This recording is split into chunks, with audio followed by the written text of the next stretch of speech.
right, man. Yes, yes, yes, yes, yes. What is going on? What is going on? Let's pull this up. Man, my name is Gerald Peters. Pull this up. Boom.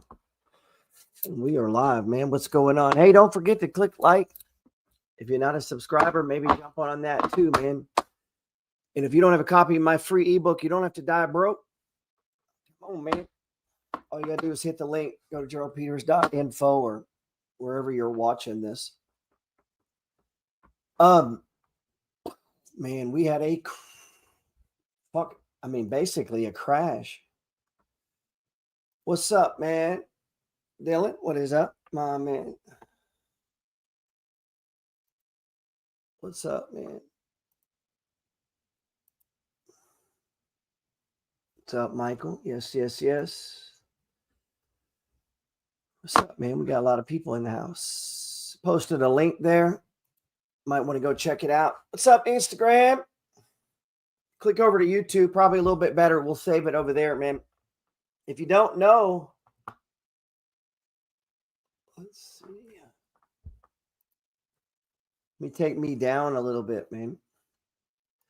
Let's pull this up right now. Bitcoin, it doesn't look as bad as it did earlier today.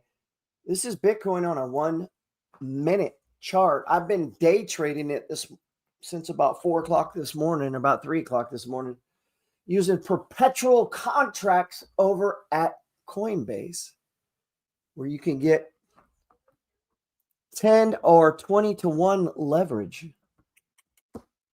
A good way to either blow out or make some money. He said, let's go time to get rich. Absolutely, man.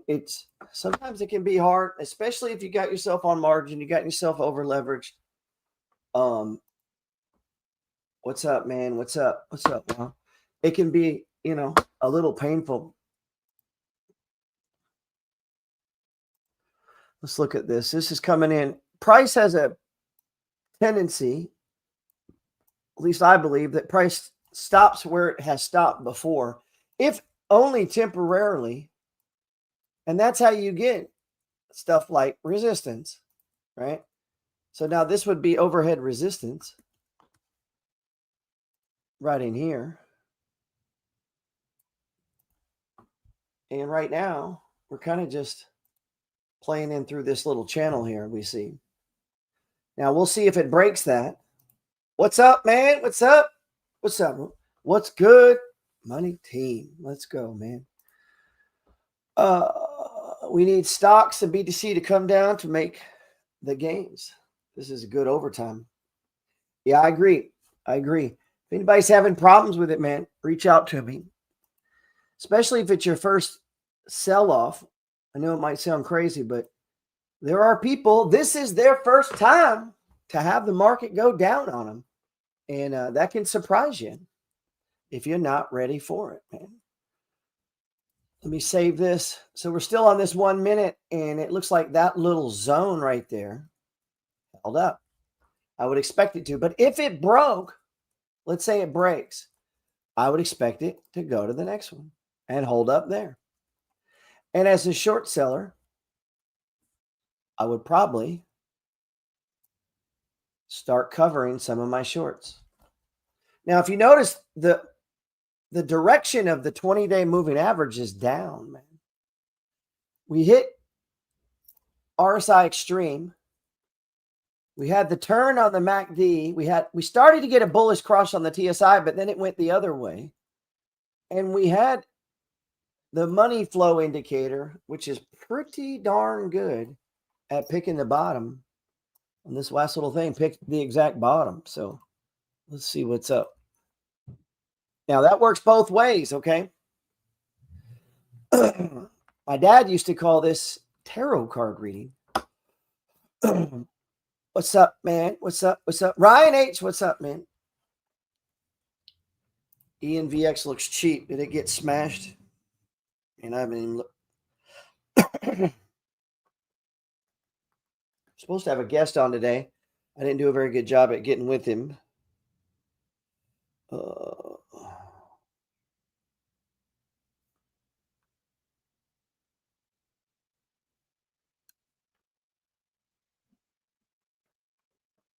Okay, yeah, we were going to do it in the evening. That's right. My bad, bro, if you're on here.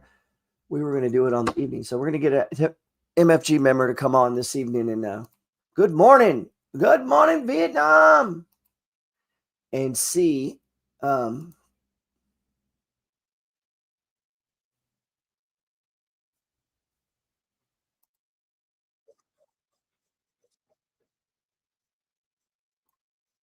Guest was on CNBC. He was expecting Bitcoin to be $150,000 by the end of the year. Want to find out if he's changed his tune since late October, given the recent move in the crypto space. You're looking at Bitcoin right now at $94,632. 94, Michael Saylor is the 96, strategy founder and 300. executive chairman. Good morning to you. $2,500. What do you think? 150 by the end of the year? What do you think's happening here? You know, I think we all want to go to the moon, but if you want to ride the rocket, you got to be prepared to pull the G's. Over 5 years, Bitcoin's had like 6 brutal drawdowns. If you roll the clock back 13 months, we were sitting around 68,000. And then after the Trump election, we had this incredible rally from 68 to 106,000 in 5 weeks. If you go back 14 months, we were about 55,000. And so if you'd said we're going to go from 55,000 to 94,000 in 14 months, that would have exceeded any reasonable investor's expectations. Over 5 years, Bitcoin's up about 50% a year on average for the 5 years. Gold and S&P are setting the cost capital at 14%. My company's strategy is up 71%, equivalent to NVIDIA. There's no other stock in the S&P that's done any better. So I think the volatility comes with the territory. If you're going to be a Bitcoin investor, you need a 4-year time horizon, and you need to be prepared to handle the volatility in this market. So when you look at the price right now, and then we'll talk about the implications for strategy, but when you look at the price right now, what does the upside at this moment look like to you, and what does the downside in this moment look like to you? You know, I feel like we put in a pretty strong base of support around here. There's an incredible amount of leverage coming out of the system. We got a breakout going.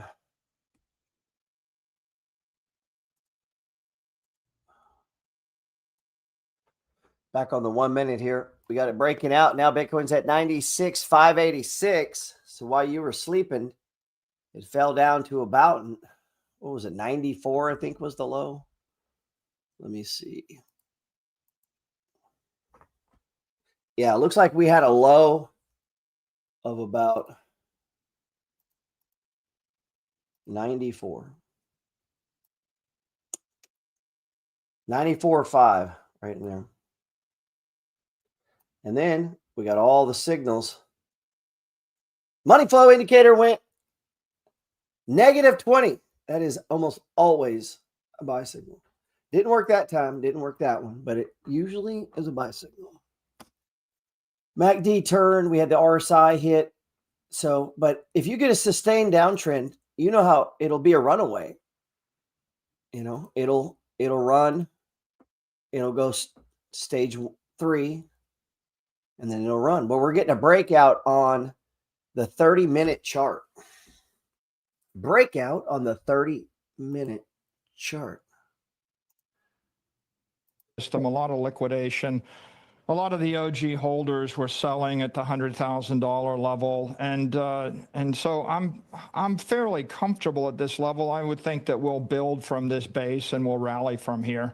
Obviously, it's hard to make a forecast for the end of the year right now, given what's happened over the past few weeks, and especially the shift in the macro environment. But, you know, as you know, my view is Bitcoin's going to outperform gold. It's going to outperform the S&P. It is digital capital. And so if you're a long-term investor, this is the place to be. In terms of the way your fund is structured and the debt that you've taken out to effectively buy Bitcoin, what are the trigger points, just so people understand the full risks involved for you in terms of some of these preferreds and other things, in terms of where Bitcoin needs to lie, either on the low end? Well, I mean, it's pretty important to note that we're not even 1.15 times levered. We're very fractionally levered, and our debt that we have is 4.5 years out. So we don't really have any trigger points anytime soon. And if Bitcoin were to fall 80%, we're still over collateralized, and we're part of the reason Michael's saying this, pull up the chart here. So here we go. We had our breakout. Let me clean up this chart a little. So we had our stage 2 breakout, and, stage 1 is just about putting in this base, and look, it stopped where it has stopped before. So before, this was kind of resistance. Now that becomes support, and we're going to run back up to probably where it was before, this 97-100 range, unless the RSI hit. So what we need is it kind of to slow down. And if the move up slows down, it won't trigger that RSI as fast. We still haven't hit it on the money flow indicator. So we'll get back on it. Let's see what this does. So now we're at 96,869. We've come up, almost 700 points since I got on the stream, right? Is that right? What's up, man? Greg says, like, comment, and share. That would be cool. If you did that, that would be cool.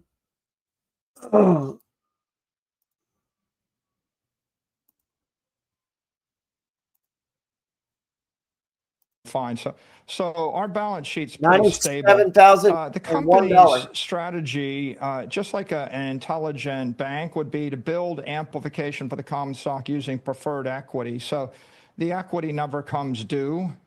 It's a dividend payment declared by the board. It's not a coupon. We can't be in a default. There is no credit default situation from the digital credit that we're selling at this point. Well, Mike has it different than we do. See, he's not talking about margin. He's talking about going to the bank, borrowing money, and then buying Bitcoin. That's different than margin, okay? Margin you can blow out on. Margin you can get called on much easier than a bank loan. Bank loan, now if you put up that Bitcoin as collateral, then there will be a cutoff point where they were like, hey, you got to pay. What range do you use on your charts for Bitcoin? 1 day, 5 day? What range, Daniel says? Well, this chart here is a 1 minute chart, and it goes all the way back to, it just keeps going, man. There's no turnoff point on Bitcoin. So look, we hit our target, 97,100, exactly where we're talking about, and it turns around. Now, if I was day trading, I do candle by candle. The moment it got under that candle, I'm out. And then we'll load it all back on again if it turns up. That's a little tight, but I am using perpetual contracts from Coinbase where you get 20-to-1 leverage. Futures, you get about 5-to-1 leverage on Bitcoin, sometimes a little higher, but on futures, you get 20-to-1 on gold. Man, let's look at this. So there's our breakout. Stage 2 breakout is happening on the 30-minute chart, okay? That's the 30-minute chart.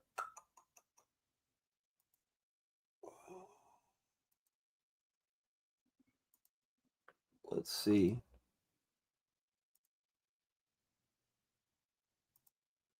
That's the 1 minute. What's up, James? Yes, man. So, everybody's mentioning gold. Let's share this tab instead. Hey, check it out. If you haven't already, if you go over to stock charts, here's your stock charts homepage. If you look to your left, over here, you'll see your chart list. When you click that up, these are the folders that you've made up. So Dogs of the Dow, 13 in there, because sometimes I look at the doggishness today, and I run that a lot, and then I'll put the new ones in there. But basically, there's 10 stocks in that one. That's Dogs of the Dow, right? Stream Yield Option Income Funds, 158 funds in there. Grow, 32. That's the top 30 stocks of the NASDAQ. High yielding stocks, there's 172 in there. MFG Crypto Coins, 36. Monthly dividend payers, 49. A lot of these have some overlap. Here's some stuff for some books I was working on. My point is, make sure you click the vote button if you would. But if you come down here, that was on your chart list. Come down here to public chart list right here. Click it. Above the green line is number 1. And we come in number 3, Money Flow Trading Society, MFG here. We come in swing trading, chart patterns, and cycle analysis. That's interesting. They put us on there. We've had 6,949 votes, surpassing number 2. So why in the hell is this guy number 2? Ranked number 2. He's got 227 followers and 4,000 votes. We got 300 and 6,900 votes. Man, they're robbing me, man. God damn. I wonder what's up with that. We need to ask. I need to ask, I guess. All right, man. So anyway, if you click on that, it'll bring up all the stocks that I keep an eye on. Probably too many. I need to clean it up a little bit. Some of them you're going to see doubles of, and click vote right there if you would. One of the reasons that you might see doubles. Let's get back on Bitcoin.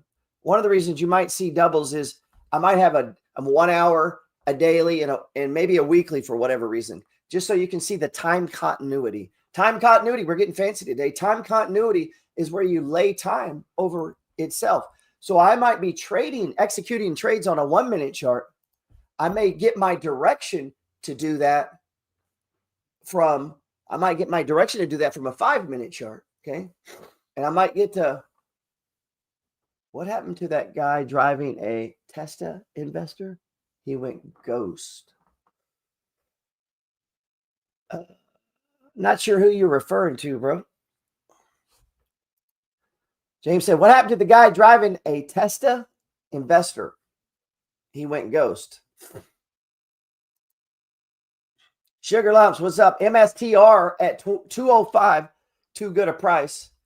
Hard to believe, huh? Man. We're right back to the high. We should break through it this time since we touched it last time. Typically how it works. I don't want to make it sound simple. Now, some things are just patterns that I believe.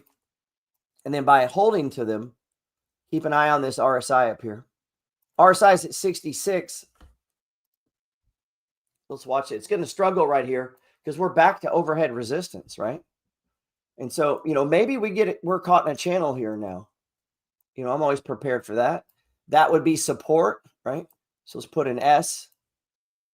And typically, if I'm doing stop losses, I like to put them below support.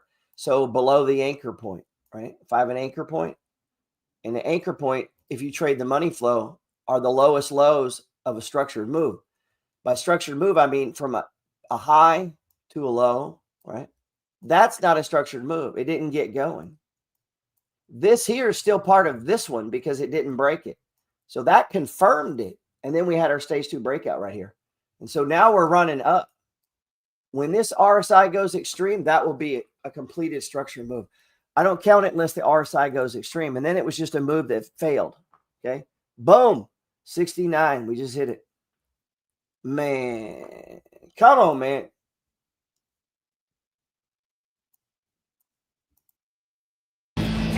Kramer, welcome to Mad Money. Welcome to Kramerica. Other people want to make money. I'm just trying to save you a little. My job is not just entertainment, it's to teach you to deal with days like today. So call me at 1-800-743-CNBC. You can tweet me at Jim Cramer. Somebody has to play the bad guy. Might as well be me. In the last 2 months, regular viewers of this show know I've gotten cautious on the more speculative stocks connected to the data center and AI.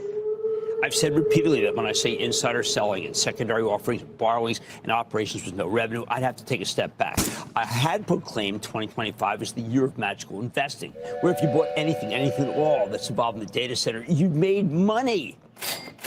Earlier this week, though, and what I admit is a very big change for me, I pulled the plug on the year of magical investing. I pronounced it over. Dead. Well, that's a really good call. Dow tumbling 798 points, S&P plunging 1.66%, NASDAQ plummeting 2.29%. Nothing magical about those figures. Today was a hideous day, but particularly for tech, most especially the data center and AI stocks. Boom. Come on, Jim. Yeah, making me feel bad. We're breaking through 97,162. We're breaking through the previous high here where we touched before, but we got a doji right here, and that usually means a reversal. There is a doji right there, man. Now, a doji isn't really a buy or a sell signal. It's an alert. It's letting you know. A doji's letting you know that the buyers and the sellers have come together, man. You know, they're even. It's not going higher, it's not going lower, man. Yeah, basically like that. And so the doji is, man, I was working on a whole thing about dojis. Let me get back on here. Different types of dojis. Box dojis, 2-box dojis, 3-box dojis. But we're breaking through. So I usually ignore them. I ignore dojis unless they're at critical points. The end of a structured move, and the RSI is extreme, right? Halfway through the move, if I get a doji, it don't mean that much to me. You know, they really don't. Let's see. I'm playing with these sound effects. Forgive me. I was going to try to out Jim Cramer. So Jim Cramer is saying he basically called it. He knew this was going to happen. I don't know how he knew that, but especially the data center and AI stocks. See, the money's headed to the sidelines or headed to high growth. CRWV,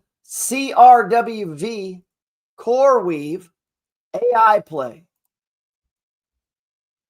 AI play, baby. Write that one down. CoreWeave. It's on my board. If you go to thepetersreport.com, I'm going to put it in here for you guys. I'll put it in the chat box if anybody's new. If you're just surfing the web and came across, appreciate you visiting. Hope you hang out, man. If you're looking for a place to trade, we'd like to have you. Come on, come join us. Okay, so CRWV, I'd write that down. NVDA, you guys know about that. That's the NVIDIA. Advanced Microsystems, AMD, down 4%. Palantir, PLTR, the retail cult stock. That's a cult stock if you've ever seen one. Like Tesla. It doesn't mean it's bad. It just means it has a cult following like Netflix. Broadcom, AVGO. Maybe that gives us a chance to get in. Palantir. Everybody hated Palantir during the last crash. I watched Palantir fall. I don't know. What the fuck did it go to? Like $4? Everybody hated it. Then it came back and went to 170. So I don't know if people like it. I guess they like it now. Not a lot of people liked it back then. Let's see. Hit that link there, man. I'll take you to thepetersreport.com. I put that out every Sunday. I update it throughout the week too, guys. What's up, Nick? Appreciate you being here. Thoughts on Ulti? I get a lot of people asking me, what are my thoughts on Ulti? What I think's going to happen?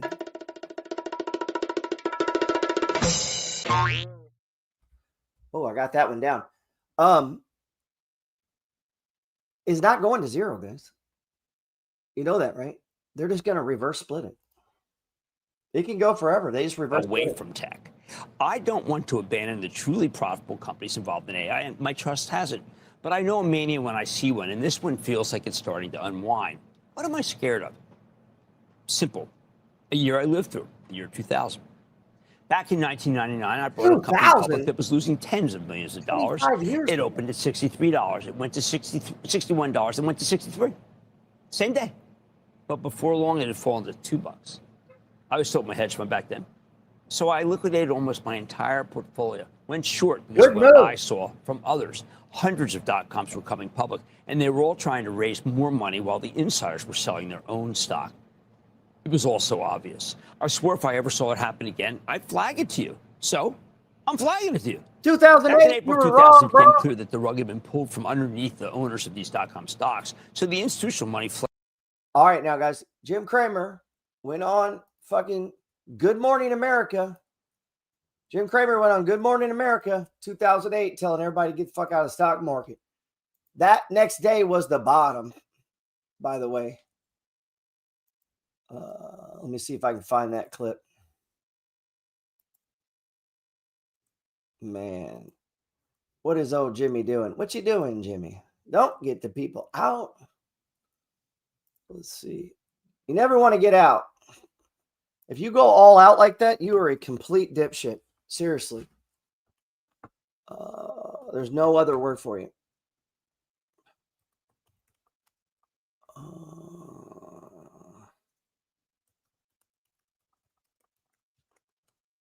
Let's see. Where's it at, man? Man, I think they took it down. Wow.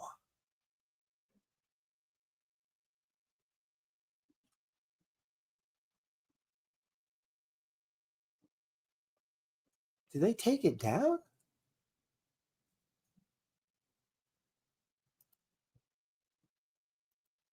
I think that crypto, I sold all my crypto. I announced everything on TV, what I did with crypto. But I would not touch crypto in a million years because I wouldn't trust the deposit bank. And you're making no distinction between centralized, decentralized. They fought regulation, they didn't want regulation, and you don't have regulation. So if you have your money in any of those, look, I'm not calling you an idiot. I'm just saying you're using a lot of blind faith. And I like to have my money at JP Morgan. And I check on Monday to see whether my balance is there. It's there. It feels good. Try getting your money out. When I had money, I'm not going to mention the firm that I had my money in, but it was a fight to get the money out. A fight. And I think that everybody who owns these various coins, damn. I think that crypto, I sold all my crypto. I announced everything on TV, what I did with crypto.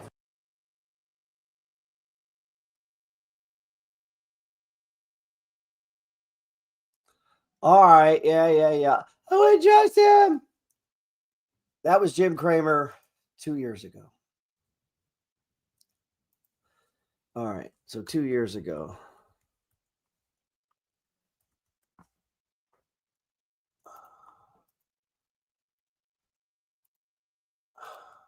This guy, man. You know what? Maybe every once in a while, maybe he's right. What the hell is going on here?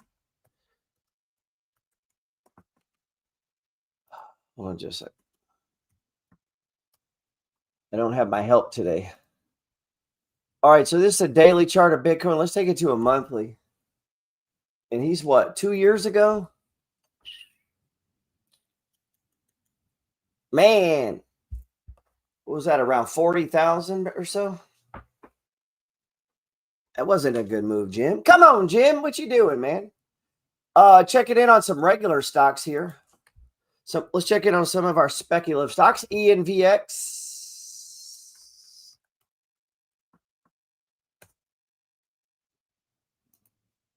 All right, here we are. Man, look where it stopped. Right where it stopped before. So let's look at this. I hope you can see it. There's 3 of them there. 3 points of contact, man. Let's drop this down. So first thing I do when I look at it, any chart, I immediately look for any possible support or resistance. You know, and you could, those are the big ones, right? You can do some little mini ones in here, right there. You know, right around in here. You had some of the 200. That's pretty common, right? You can see here where it stopped after breaking through the, that's very common. Again, stopped right here when it broke through. Very common. Paused right here before it broke through going down. Pretty vicious move here, so it didn't stop much. Is this a daily? Yeah, it's a daily. So we'll see, but here's what I've been waiting for right here. I'm waiting for that MACD histogram to turn up. Come on, man. When that ticks right there. So look right here. Tick, tick, tick, tick, tick, tick. Look at it. That's what I'm looking for. Now, this ain't perfect, but it's one of the 6 things I'm looking at. I'm checking my RSIs. Now, look here, though. The money flow didn't move at all. You see that? Fernando says take it to 0. Fuck it. He said, fuck it, take it to 0.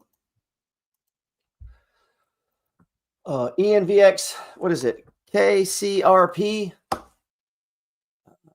KRP is Kimball Royalty Partners. Let me see that real quick. Huh. No, it's KRCP. Yeah, KSCP. My bad. This is a, come on, man. Stock charts be acting crazy today. Oh, we got a goddamn breakout. Hell yeah. Hells yeah. Look at this, man. Look at this. We had our little sell-off, right? And boom, there's our stage 1. So you put the S1, right? How do you know it's an S1? Well, the bottom is in. We'll just put a 1. How about that? The bottom is in. How do you know? Because it stopped going down, dude. That's simple. Bottom right there. So if that's the bottom, I'm going to put a little line there. I'm going to put a stop loss right under it. And then I'm going to wait. I need 4 bars, man. I need this thing to confirm. When it confirms, it's going to look like this. So we're trading this pattern. I'm looking for stage 1. Stage 1 are accumulation zones. This is where money's coming in, but not enough to take it higher. But then as they start to bid it up, you're going to get that breakout. That breakout is price getting above the green line. The green line is the 20-day simple moving average. Time is fractal. Money's fractal. And Bitcoin's fractal. It's a fractal pattern, man. And if you have my book, The Money Flow, I hope you do. If you don't, go get it, man. Come on, man. What you doing? Let's go get the book. Get the book, man. The Money Flow. Go get the book, Garrett. Get the book. I need beer tonight, man. How am I going to buy beer if you don't buy the book? Does it matter what time frame you're waiting for the 4 bars on? It needs to be on the time frame you're trading. You can't trade on a weekly chart and take signals on a 1-minute chart. Okay, that wouldn't make sense. So the time frames have to line up. So I like to use what we used to call it the triple screen. That's what the guy that taught me to trade called it. Dr. Elder referred to it as the triple screen. And so you're looking at an example is if I'm day trading, I'm on a 1-minute chart. Let's get back to Bitcoin on this 1 minute, which I am day trading Bitcoin right now as we speak.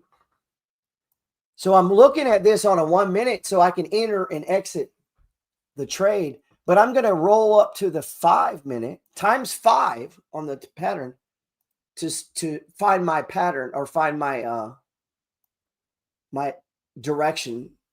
And if you look, you're starting to see it kind of roll over here. Look where we're stopping, dude. My God, look at this. Right where we stopped before. Whoop, whoop. Hello. Look at this. Man. Stop, stop, stop, stop, stop, stop. And guess what? It's coming into the 200 period moving average. 200 period. Not 200 day, not 200 hour, 200 period. That means on whatever platform you're on. Let me pull this up. It's the 200 period. It's only 200 day when it's on a daily chart. When it's on a 1 minute chart, it's the 200 minute. And so you would treat everything exactly the same. I do. Every instrument, whether it be a commodity, and whether it be an MLP, whether it be an ETN, a REIT, REIT, it could be a stock, it could be a growth stock, it could be fucking Campbell's, it could be a penny stock. I don't give a fuck what it is. It could be gold, it could be silver. I'm long gold right now, silver, using the exact same strategy. Same things. Everything is exact. It's fucking boring. Everything is exactly the same. And the reason a lot of people struggle to do well in trading is you have 5 years of 15 different ways of trading. You don't have 5 years doing the exact same thing every fucking day over and over, because when you catch a small, every time there's a sell-off, people change strategies. Now, not the MFG. If you trade with me in the MFG, you should be fucking ashamed of yourself if you do that. You're going to have sell-offs. And if you get over leveraged, it's not the strategy. If you didn't use stops and pull out on your trades, it's not the strategy, too. And sometimes people will play the strategy wrong, and then they blame the strategy and say, well, if I'd had a different one, it would have went different. It's like, no. All of this is inside of you. We all have everything we need to be bigger, better, faster, to know more, to do more, to be more, to become more. Like everything we need is inside of us to be a great trader. You got to tap into it, though.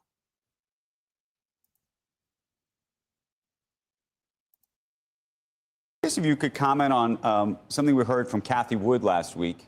You know, she has a target, I think by 2030, she had it at $1.5 million a coin, and recently suggested it might actually be closer to a 1.2.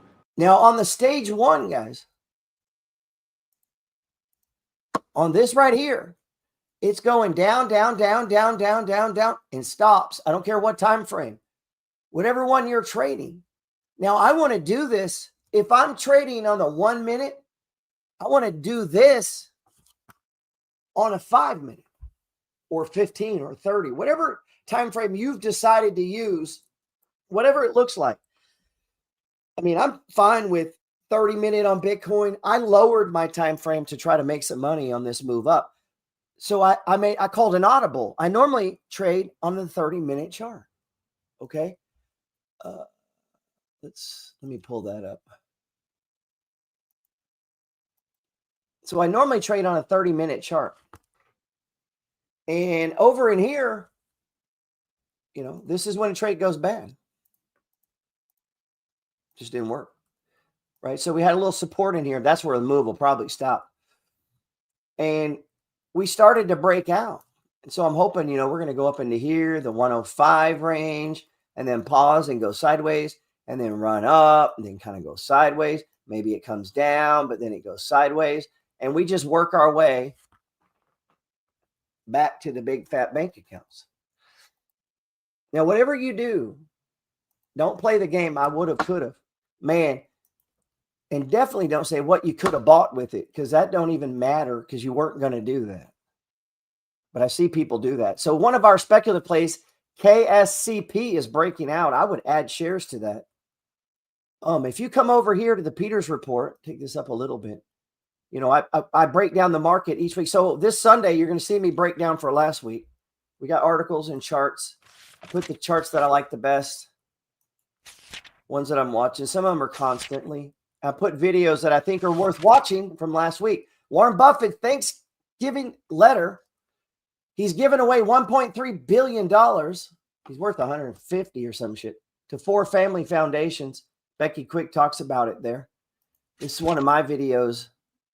And then, you know, whatever I come across that I think is pretty cool. And then reiterating the strategy, you know, memorize this page here, page 11. Stock market goes up as much as 71% of the time. Problem is, it's not a straight line. Price can only do one of 3 things: move up, move down, or move sideways. That's it. That's all the fuck it can do. I believe prices do this in 4 stages, and by identifying the stage, we can better allocate our buys to take advantage of sell-offs. Stage 4 declines, just a normal day. There's nothing special about it. It's just a decline. Every decline can't be the end of the fucking world, okay? We got to get past that. Every decline cannot be the end of the world. And it sure seems like it is a lot of times. Man, I never hit the button on Instagram. That sucks. Never did hit the button. Man. That's all right. We'll load it later.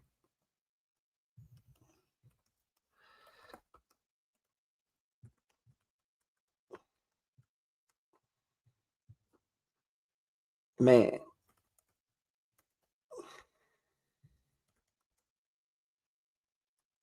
Hold on just a second.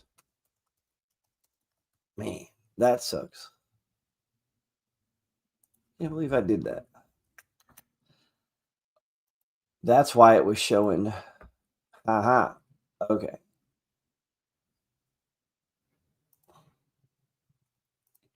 People that just came in from Instagram, one of our speculative plays, Nightscope, KSCP, for whatever reason, is breaking out. I'm surprised by this, actually.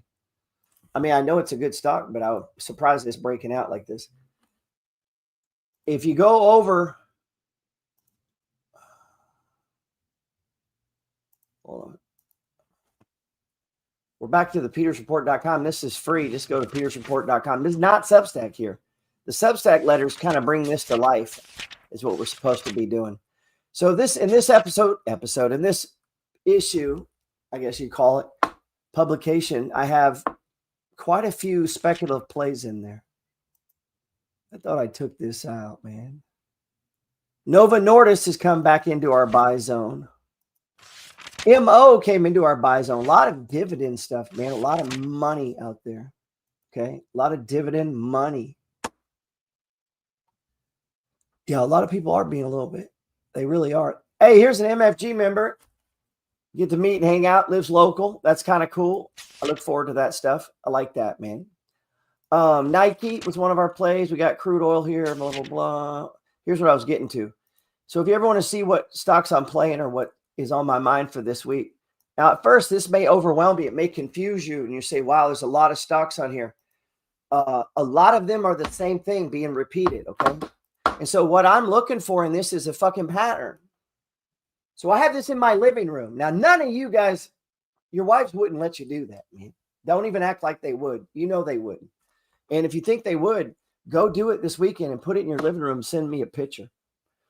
And so when I'm in the living room or I'm watching TV or I'm walking by, I just stare at it. And I'm looking at stage ones, the threes, who's paying dividends, breakouts, growth, our B&B strategy, right? And so I do the second income stream on a whole different board.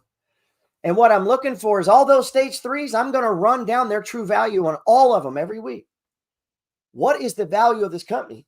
So if it's fair value or overvalued and it's stage three, I want to sell or trim into that strength. I would like to sell strength and buy weakness, not blow out on weakness and then come back in and buy higher. A lot of people like to do it that way. That's not a good strategy though, man. Instagram, that's not a good strategy, okay? Where you at? What's up, Henry? Come on, baby. That is not a good strategy of how to trade stocks, man. But sometimes, especially when you first start day trading, you can get yourself caught up in that shit easy. Back over here to Bitcoin. Bitcoin's breaking out on the 30-minute chart. Let's take it back down to 5 minutes time. It's fractal, right? And look where we're stopping. Right where we stopped before, right? We talked about this. Price has memory. It's one of the fundamental principles or a concept of the money flow that price has memory. Where price has stopped before, and it is not perfect, it stops again. Okay? That's how you, damn, drop my book. That's how you get support and resistance, by the way. That's how you get support and resistance. You can't have resistance if price doesn't bounce off of it. Same with support. Now watch this. On the 5 minute, we got a little excited when I got double dojis. That's the bottom. That's the bottom. Double fucking dojis does not happen often when you get them back to back on an extreme move down at a previous level support. That's just a buy signal up and down. If you're day trading, you buy that and get ready to either get out or collect your money. Yeah, that's what that is. So I don't even think I wrote it on here. I'm hosting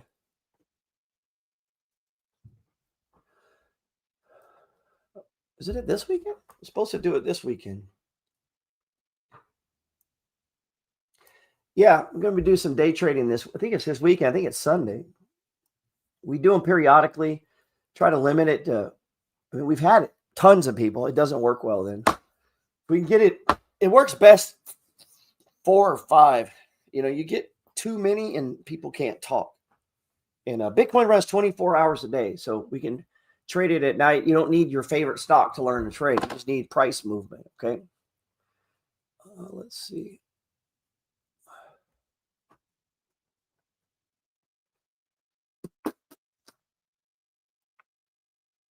Let me see here.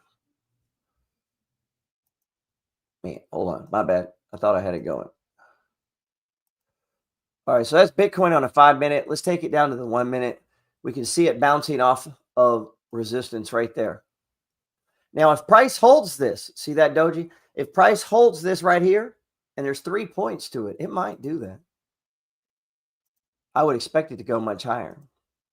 Now, this is just day trading, and so I'm just respecting market structure, watching my indicators, watching price, and it's the fastest way to learn to trade, man.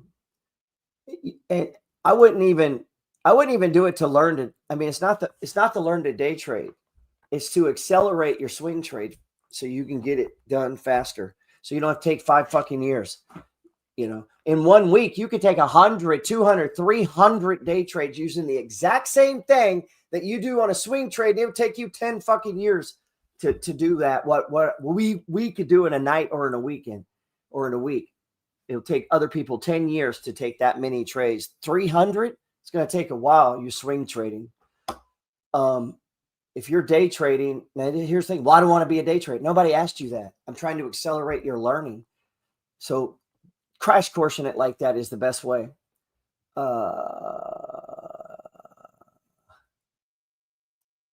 They had the date wrong on here.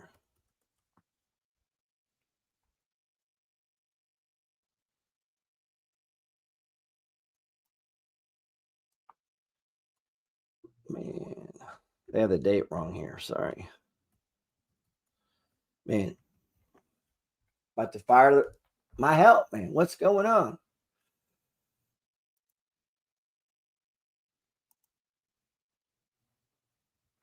All right. Yeah, this is Sunday. I'll put it on my story as well. We're going to dig into ways that you can short-term trade Bitcoin with leverage, 5, 10 to 1. Been looking at perpetual contracts. That's working pretty good now on Coinbase. If you're not trading those, you might look in it. They don't expire. That's right. They don't expire. There is a holding cost. We'll talk about that. We'll talk about some of the ways people are earning passive income. The last time we did this one, I showed them 5 ways to own Bitcoin. And it's up. It went up. I mean, everything's up like 5x since then. I showed them 3 small cap stocks I like that are based around Bitcoin. I've got 2 or 3 new ones. The Bitcoin trade is getting tied in with AI trade, which is tying in utility stocks of all things. Is crazy. I didn't see that part coming. It makes total sense right now, though. So if you're interested in that, hit me up.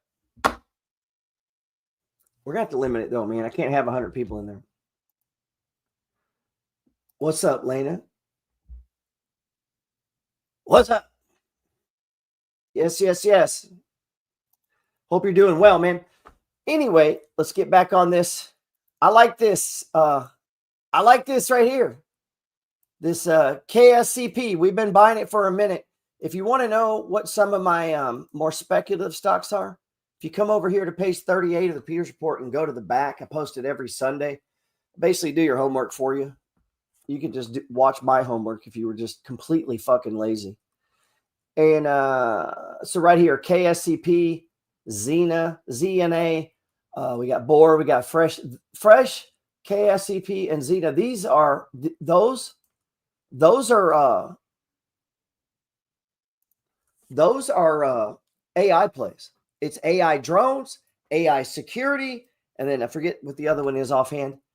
Oh, that's a good move, Lena. Lena says she bought BMNR. Nice play, nice pickup. That's actually a really smooth, good idea. I bought some a while back. I was kind of waiting to see how the day went in case we came crashing down again. If I didn't have any, you'd be damn, I would be all over it. Well, I'm green over here. Let's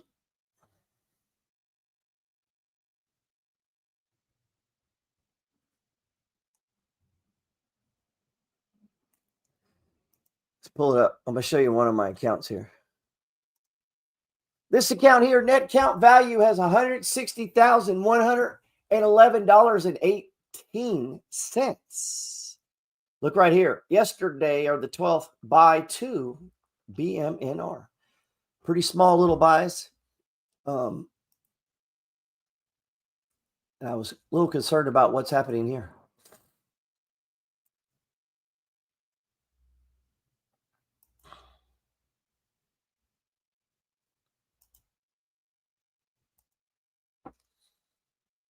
Man, what do we got?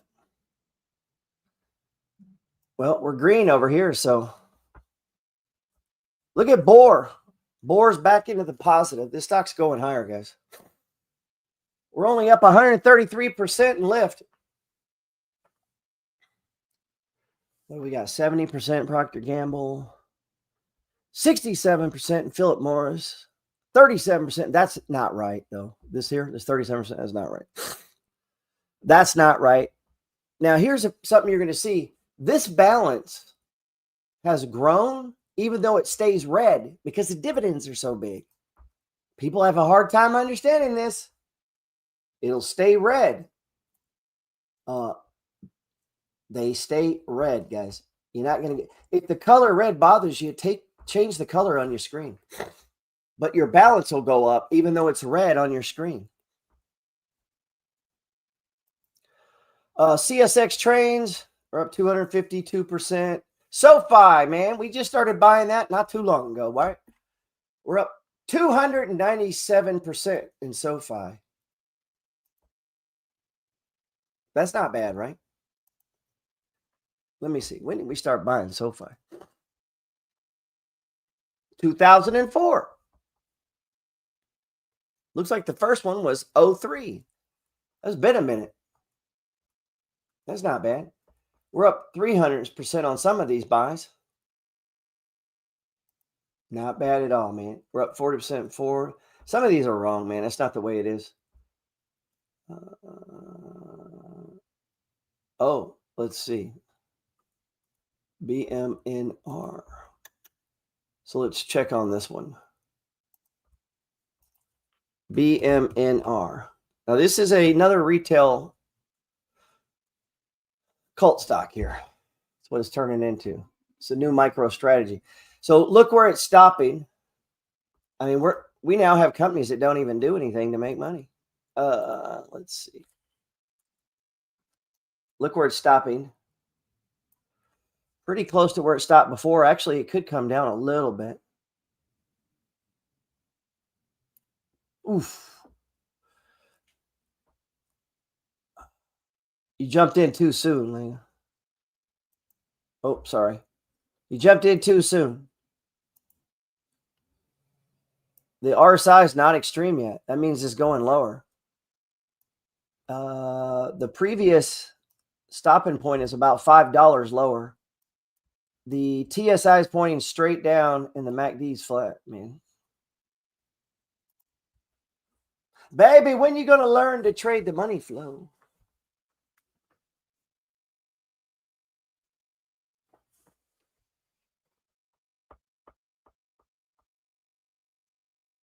Yeah. You got to get on the money flow, man. A little too soon. It's going to probably pull it to that 200 like my man was saying here. I mean, maybe not. Maybe it doesn't.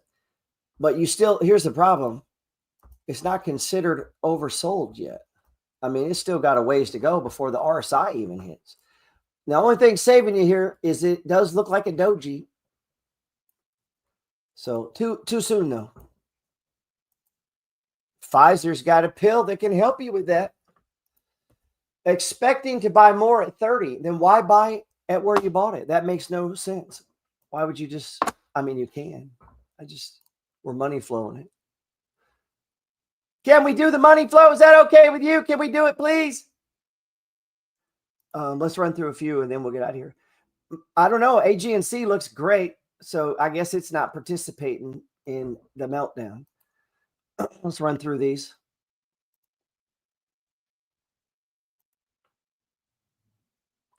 James says he bought some more Sol. Probably a pretty good. We're getting another breakout on Bitcoin again. Here we go. This is a runaway. Let's see. On the 1 minute chart, we're getting a breakout. probably push up to this 97,300. Sorry, 90 right here. We're at 97.37. I bought 26 perpetual Bitcoin contracts. Feeling good about them right now, but now it's like, when do I get out? You get 20-to-1 leverage. 20-to-1 leverage. I would not advise doing a strategy where you pay more and then goes lower and you buy more and it goes lower, you buy more. Don't do that if you're leveraged. If you're on leverage, don't buy any when it goes down. You want to buy it when it looks like it's going your direction. Start at a position. I know. Baby, we're doing the money flow. We're doing the money flow. Let's see. About to break down here. All right. So, let's see. All right. New drink. Let's see.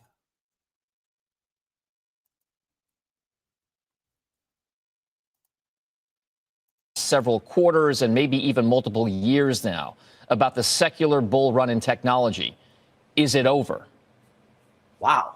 I think we should expect from time to time profit taking because tech has been a leader for the last decade, and it is overbought. So I think it is going to be from time to time going to show extended weakness. But to me, the underlying story driving technology, which is the productivity miracle coming from AI, is still intact. Mary Erdos even talked about this earlier this week from JP Morgan that there's been a payoff in spending, and Lisa Su at AMD as well as noting that productivity lift is the reason AI spending is rising.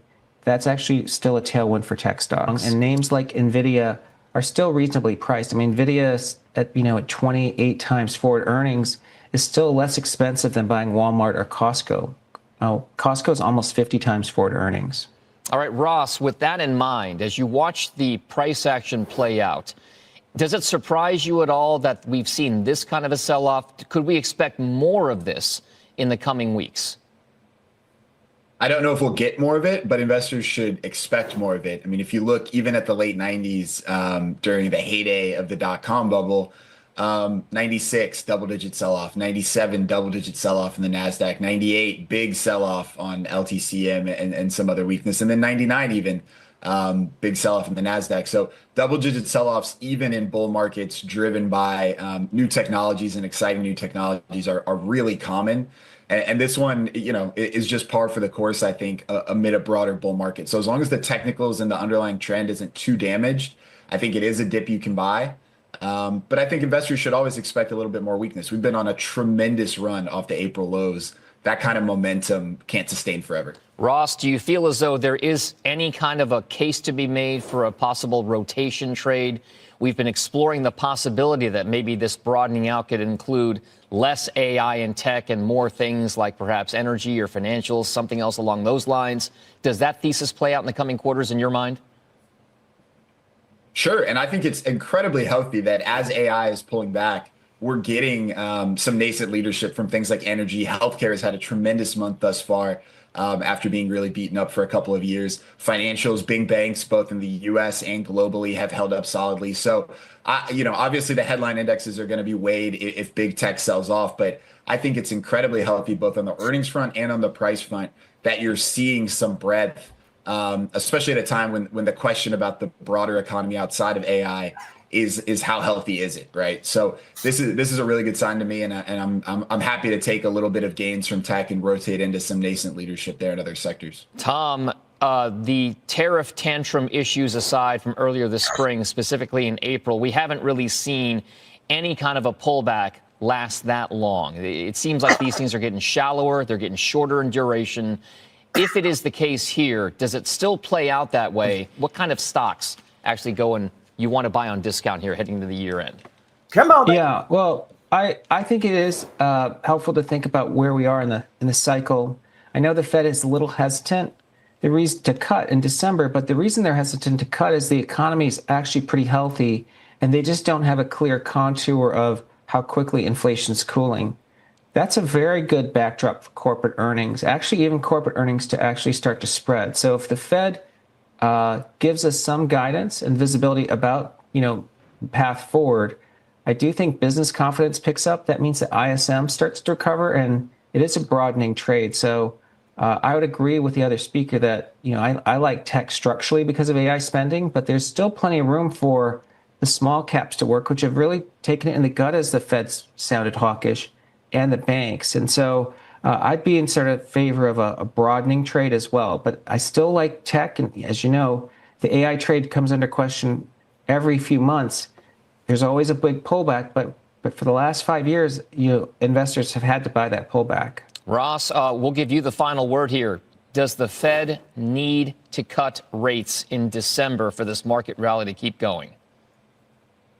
They don't need to cut rates to keep the rally going. I think they should cut rates. I think there's enough labor market weakness and there's not enough upside pressure from inflation that they should be at least getting to their neutral policy stance with some haste. I don't think there's any reason to pause. We don't have any data, so I don't know what has caused the hawkish turn. Obviously, the underlying economy is not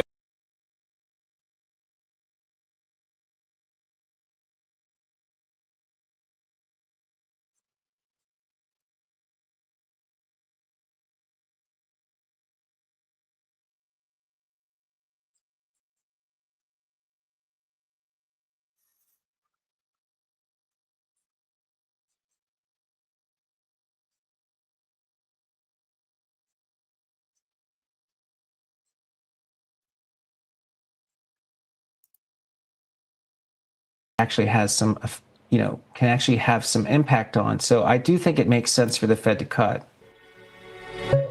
All right, man. That's old Tom.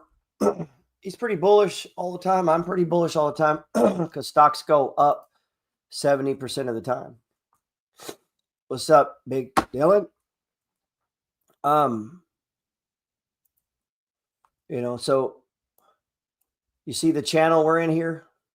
So we're day trading Bitcoin. Hey, when I sign off later today, I'm probably going to come on. I'm just going to let it run. I'm going to mark up the charts and I'm going to listen to a good trading audio book or something. Hopefully YouTube doesn't take it down or stop me. And obviously you can join me or just, turn the volume down and keep an eye on it. See if we can't do some day trading. Or at least keep an eye on it, right? Let's see.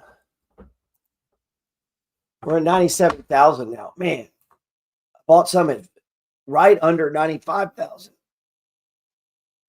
So we're up 2,000 points since then. And you can see these money flow patterns, right? Boom, boom.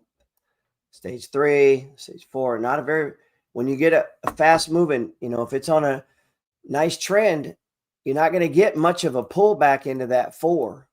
And so, you got to play it tight. We can get into more in that. We're going to use a little Bitcoin for newbies and dummies, but trading BTC to create cash flow. And, okay, why did it put a marker? We're going to do that Sunday night, 8 p.m. Central. If you don't do it, but you come in, man, I'm going to record it, obviously. I'll send you the recording. Let's see. Appreciate your time today, GP. When I'm rich as hell, I'm going to remember you. Please do, man. Put me on your Christmas list. Let's run through some more.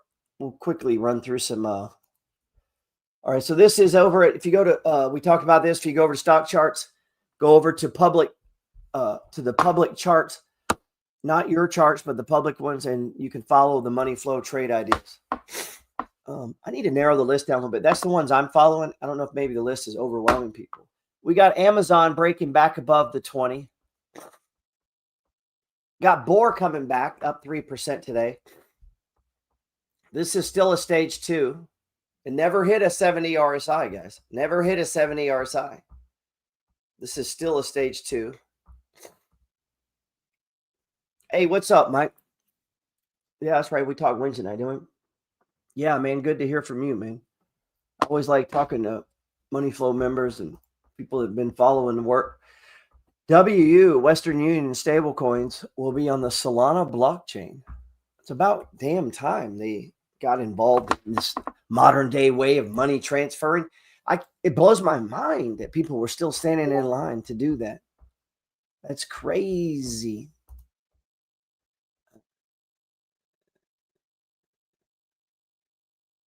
Let's see. Oh, somebody in Discord asked about the full auto thoughts on a JD. Well, kind of live right now. JD is this is actually one of Jess's top picks. JD is a Chinese version of Amazon, I believe. Oof. Boys come down, huh? Man. What about KWeb? This is the Crane Shares CSI China Internet ETF. All right, not too bad. If you're in Clip, that's what this thing charts, Clip. So look at that chart and look at the chart of Clip. They should be the same. Well, Clip's doing a little better. That's weird. Clip has paid like a 50% dividend yield as long as I've known it, man.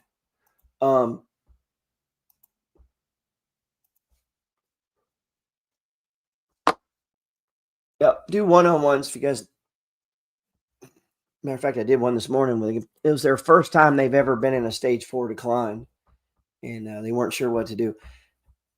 Was thinking about getting out of the market. I'm like, so you're telling me the very first time it sells off on you, you're going to get out of the market? You don't have no fucking money in the market. Okay, $10,000 is no money. No money. You need shares right now. You don't need to worry about up or down. The goal when you have little money is to begin to build out the portfolio. And it's these stage 4s that are going to allow you to fill the holes. So when I started you don't want to like, I'm going to buy Exxon, Chevron, Conoco, and Halliburton all in one stretch. I'm going to buy AT&T, Verizon. You use these different sell-offs to add. So when it comes down, you don't have to add anything. You don't have to add to Exxon, even though Exxon's probably going up, right? Let's see. You don't have to add to Exxon. You could buy Chevron. So Exxon's trading at $118, right?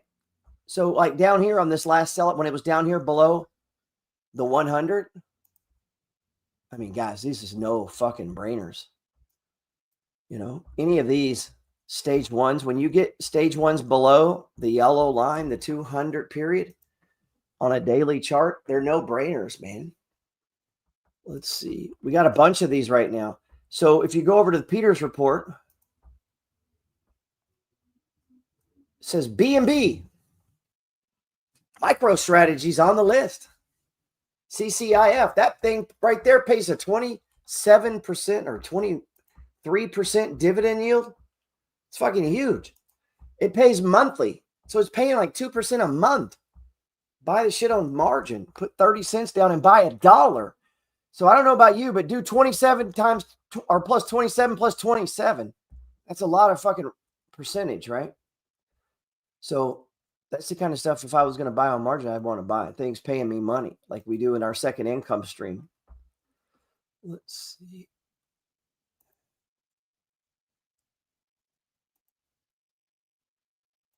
Maybe if you haven't had a chance to check that out, you might want to.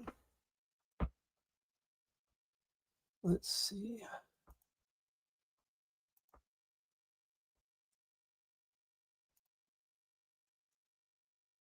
Boom.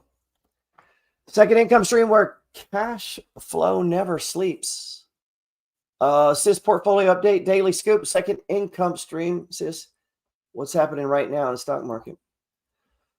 5 to 10 things move in the market. So I try to put these updates out as much as I possibly can. Sometimes it doesn't make sense because not much has happened since the last time. Yeah. Like there's not much to talk about.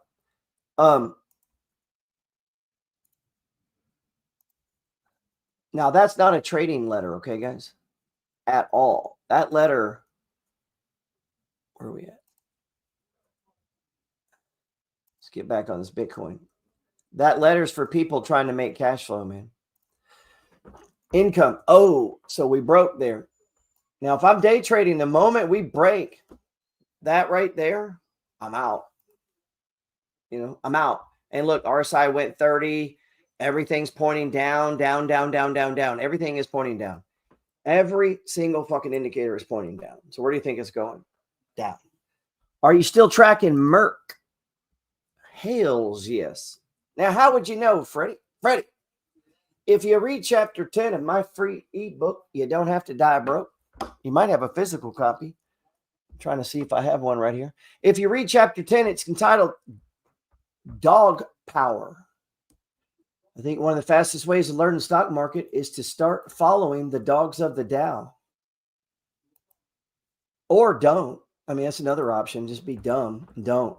Just be a dumbass and just don't. Like, that's another option. That's the thing about the market. It gives us options, man. I got a hot chick out front of my door here taking pictures. They can't see that. I can see out. Tourists, man. Tourists. So right here, Dogs of the Dow, DOD. This is on page 38 of the Peters Report, completely free. Put it out every Sunday. I have for almost 6 years. I have tracked the Dogs of the Dow every single fucking day. Because if you learn those, if you learn them, all of those. All right, I'm starting to think she's flirting with me now. If you learn these, where are we at? On Merck. You're going to learn a lot of different things going on. If you keep just those 10 stocks, man, those 10 stocks have beat the market. And if you run the money flow over them, Verizon, Chevron's flying, Amgen was flying, Coke's flying, Procter & Gamble, Johnson & Johnson's been flying, UNH, Nike, and Home Depot, man. I mean, that's a hell of a lineup. So let's see. I mean, what would you need to do? Only thing you could do to that is fuck it up. What was it? AMGN. Look at Amgen. Look at this. These are Dogs of the Dow right here. And I get it all the time. What stock should I trade, Jared? I don't know what stocks to buy. How can I possibly know? And I'm like, well, this strategy's been around for 50 fucking years. Possibly one of the most successful strategies. Look at this. Resistance. Look at that. 1, 2, and 3. And when we broke through it, man. Nice. That's Amgen on a daily. What else we got over there? CVX. Kind of getting a breakout. Oh, shit. I'm sorry. I wasn't sharing it. Let me go back. There's Amgen. That's what I was talking about. Look at Amgen here, man. Look, this thing is like almost a picture perfect chart. That's how resistance is made, by the way. When price hits this point and stops, man, or where it's been before. These in here, these are a little far away to count, but they have their own little line going. And all these lines they're not science, more like hand grenades. It's just to give you a to play off of. So Merck, correct me if I'm wrong. I'm not looking at it, but I think the fair value is a 118. According to Morningstar. If somebody wants to verify that for me, I appreciate it. I think it's 118. So let's look at Merck. I like Merck. Hope you don't. Let's see. Now, pharmaceuticals were doing terrible. Look at this. Come on, baby. So it's time to trim it, really. Let me check out the weekly on this. Okay. Man, look at the weekly. So one of the things that I was looking at before on this weekly for the bottom, look, that is a doji on the very bottom. Man, oh man. Got another one over here. And we got some here. So we know this thing can do some dojis. And call the bottom. That was the bottom. Over there's the bottom. And over there's the bottom. How cool is that?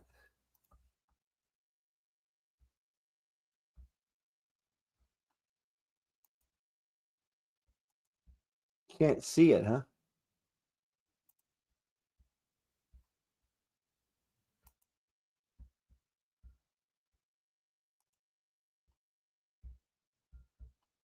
I'm not sure what you mean by cart, but let's see. Yeah, so all the pharmaceuticals have been running. That's what we do here, man. Look right here. XLV Healthcare. It was a stage 1 when we put this up. Now it's been running. Let's see. XLV stage 1. So restaurant stocks are on my list right now. Restaurant stocks are catching my attention. Oh shit, 120. Oh boy, I wasn't too far off. I said 118. So I missed it by $2. I mean, I have 200 and something stocks in my head fucking memorized.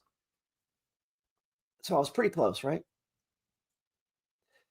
Now we have Bitcoin bouncing off the 200. I'm going to get off here.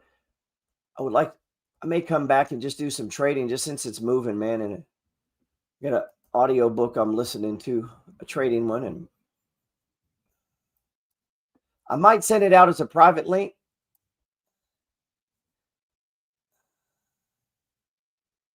Come on. There we are. Man, look at us hitting this 200, which you'd expect it to do. I mean, it's all pretty much. I don't know what's going on with here.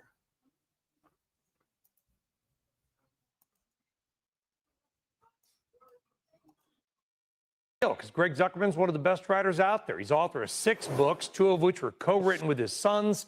So let's talk more about the story and crypto and more with Greg Zuckerman, special writer at the Wall Street Journal. Greg, whenever you do something, it's a big deal. Why are you turning your laser focus to Bitcoin? So, Brian, to me, this kind of trade is the most interesting one other than AI out there, meaning the companies, the stocks that sold shares and turned around and bought crypto with it. They're the marginal buyer in the crypto market lately. So what happens if they don't buy? What happens if they start selling? Does it impact the whole economy if crypto gets affected? To me, this is the most interesting thing going on out there.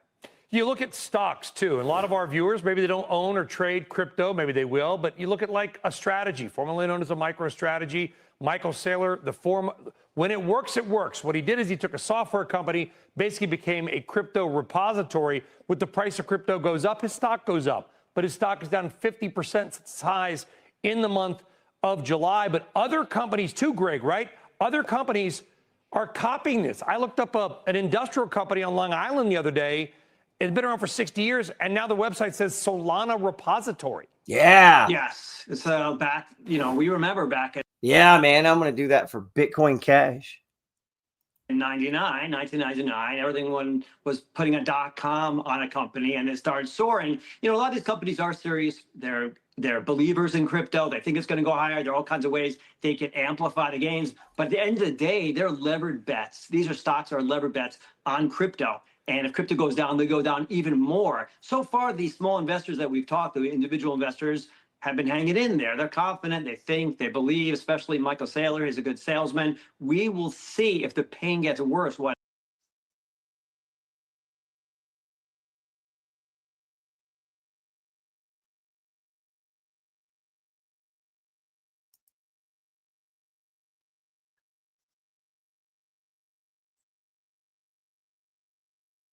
It's gone down 80% at least 10 times. These wild swings for Bitcoin are not new. They're, in fact, if you're a crypto investor, not just Bitcoin, you're kind of either used to them or you have to get used to them, right?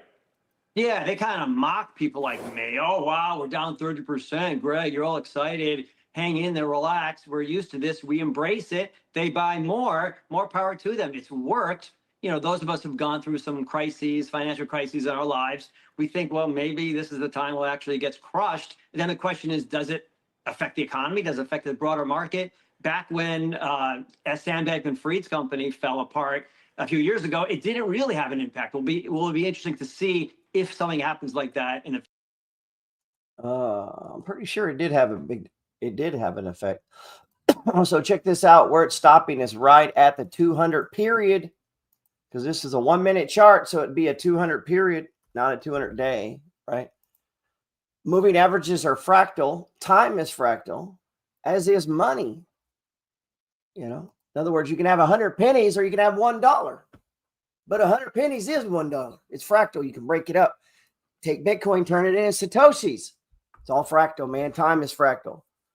And so time continuity is what we call that when you lay time on top of thing. So this stopped basically where we thought it would. So how would I trade this? As a day trader, I'm looking for it to break above this little box. I'm looking for boxes. That's a box. That's a box. This is a box. Box. Box. Box. These little clusters of price. Well, these little boxes are where price returns to. Price is drawn to it, man. Freddie, it can't go to zero, baby. They just reverse split it. It's not a company. It's not a stock, man. It's a synthetic derivative. They just whoop, change the price. There you go. Done. That's what they're going to do. That's what I would imagine they're going to do. Why wouldn't they do that? Just keep it going. You know what I mean? You can take a $4 stock and make it a $40 stock. Oh, man, it just broke. What this is Bitcoin, baby. Let's see, but it just broke. Damn it. Why, Jesus? Man, if it breaks, maybe we're headed downtown. It's a 1 minute chart, though. We're day trading Bitcoin. You can do that now with perpetual contracts on Coinbase. Unless you're scared. Oh, no, Jim, I want to click the button. Scared. You should get signed up on it, even if you don't use it, because it's a great way to hedge at times. You can short Bitcoin very easily over there. You could short XRP. You could go long XRP. You could go long XRP and short Bitcoin and create a spread or a hedge. You can go long or short the FANG 7. So you could have went short with those contracts against, well, it'd be futures contracts, but went short in one account while you're long in the other. Just food for thought, man. I would get the account. You might want to use it later on for something. I'm going to talk about this on Sunday. If people are interested, if they're not scared of Bitcoin now, which it does tend to happen. The last time I did a Bitcoin for newbies and dummies, Bitcoin was at like 28,000, I think, 25,000, some shit. Anyway, the Bitto was one that I talked about on there, and it went up 400 or 500%. I don't know if that'll happen this time, but I have some new stocks and some new plays around Bitcoin that we're going to talk about, and how Bitcoin works, and how to use perpetuals or futures contracts to trade Bitcoin at a 5, 10, 15, or 20 leverage. We might throw in some gold in there too. Show you how to trade it at 20 leverage. 20 to 1. 20 to 1 leverage. So the way you do that, guys, is you don't play big positions. You play small positions, okay? Because you're leveraged. You don't need that much money. All right. Gold's working its way back. I'm surprised gold got hit today. Gold got hit along with everything else. That surprised me. I'm long gold contracts right now. Silver, boom's coming back. Those surprised me, man. I'm going to be honest. Sometimes I feel like I've been out of sync the last couple of days. Not on everything. We got some shit kicking ass. But I am really surprised that gold, that Bitcoin sold off like this. Let's see. Oh, Freddie said, thanks for the feedback. Taking time to do these lives. You bet, man. I'm going to get back on them more.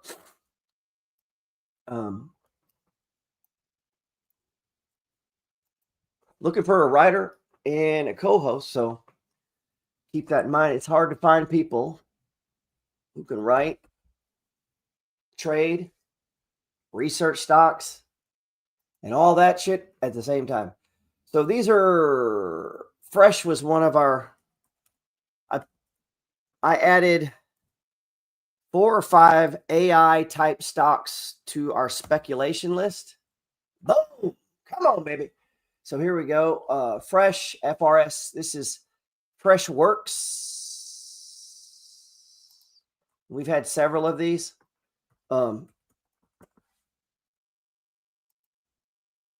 This one's Freshworks.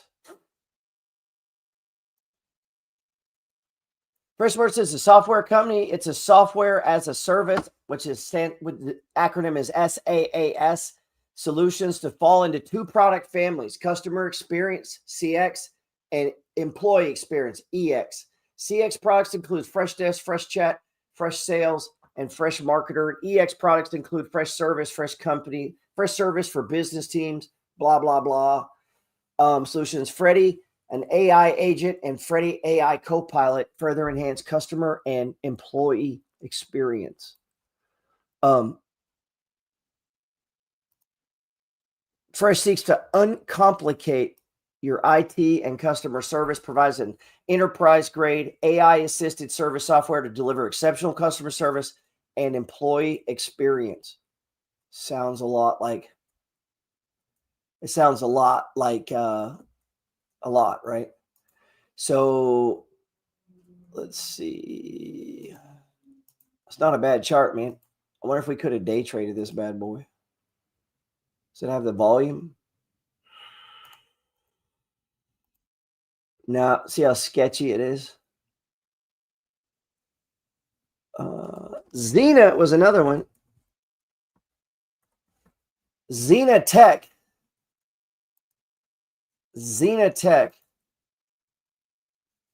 Ooh, Xena Tech's gotten hit hard, man. This was probably the most speculative of these. This is a small company.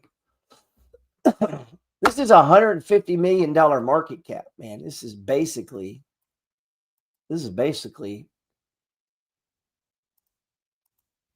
a penny stock. Chart looks about the same as a lot of other of these stocks. Very small stock. Speculation.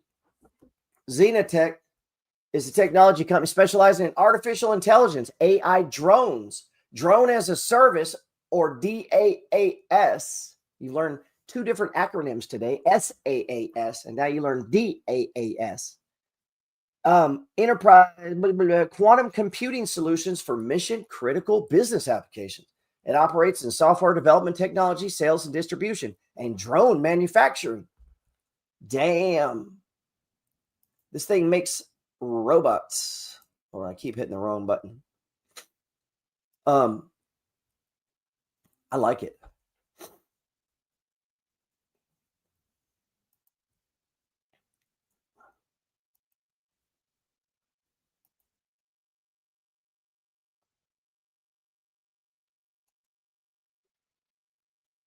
Air drones driven by quantum computing bring a new strategic vision to look at this thing. What in the fuck, man?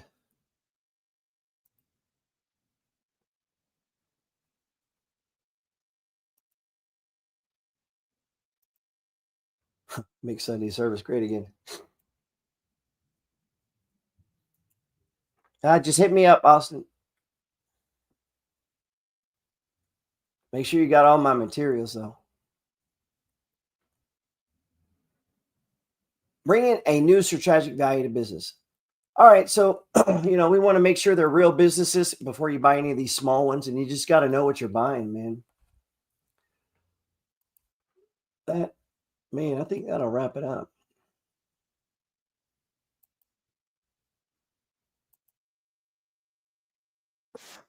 Hey, I appreciate you guys, man. If take this down, anything I can do for you, you let me know. My number's on there, my email's on there. It's pretty easy to get a hold of me, man, anytime. And happy to help you. If you're interested in doing this, we're using Bitcoin, but it's a Bitcoin and it's a day trading thing. So hit me up. As always, looking for somebody to trade with in Discord. We'd be happy to have you, man. It's a lot of fun. I love Discord. Some people are too cool for it. Let's see. But I do believe it definitely helps your trading, man.